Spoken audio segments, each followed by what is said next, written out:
I love Claude Code, so let's go through some tips that I do just to maintain and write effective code.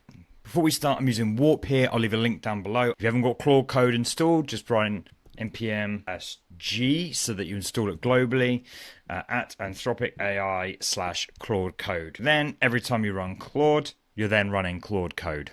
Right, my first tip is to start broad. Opus is a hybrid model, so it kind of works out whether you're doing like a heavy duty task or whether you're doing a lighter task, but you can type model and say Opus just to make sure that you are using Opus. This is great for the early on big tasks that make broad sweeping changes across the code base. This is also really good for really intense features, which is kind of the same premise as when you're starting early and you are making those big broad changes. And as you start to narrow in, you need faster changes. You need to update a file here or there.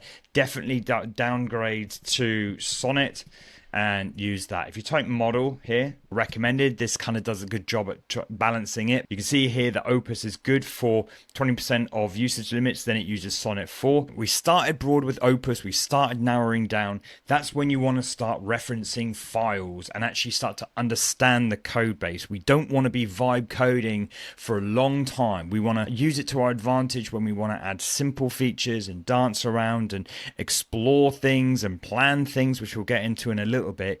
But when you start to understand the code base, that's when you want to start referencing files and making explicit changes, because if you don't, it's going to run across the code base and it's going to ruin your context. It's going to ruin the results of your prompt. Start narrowing down, using Sonnet and referencing files when you need to. Which takes me on to a second tip, is clear your context.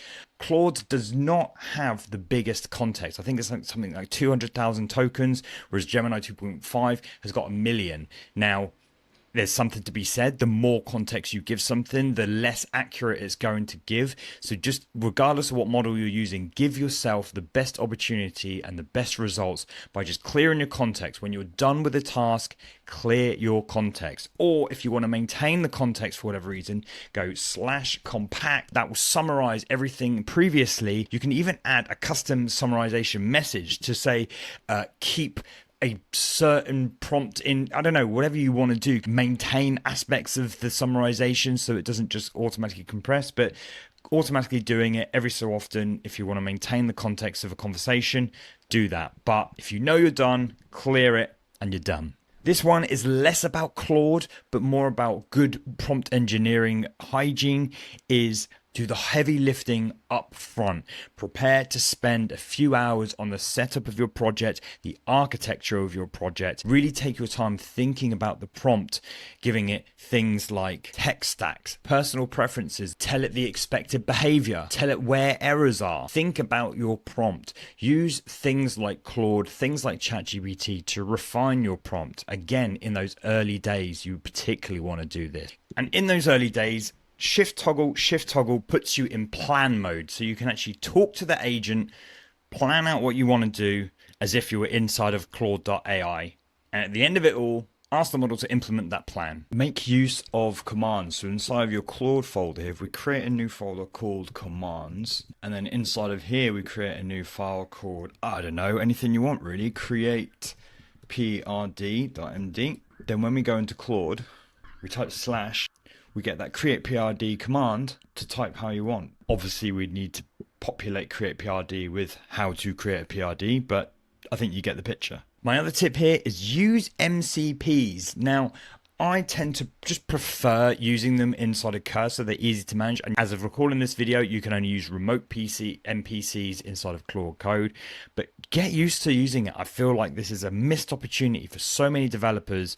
If you don't know much about MCP servers, I'll leave a link to a video that I've released. But ultimately, MCP allows you to use a natural language to interact with other tools like Figma. You can ask Figma to give you the design or the code of a component that's been designed in Figma. And then you can transform that inside of your prompt. For instance, the example I gave is I take the variables inside of Figma and transform them to Tailwind 4 format. So that's the opportunity we get, taking data, transforming it with our prompt and adding it to our code.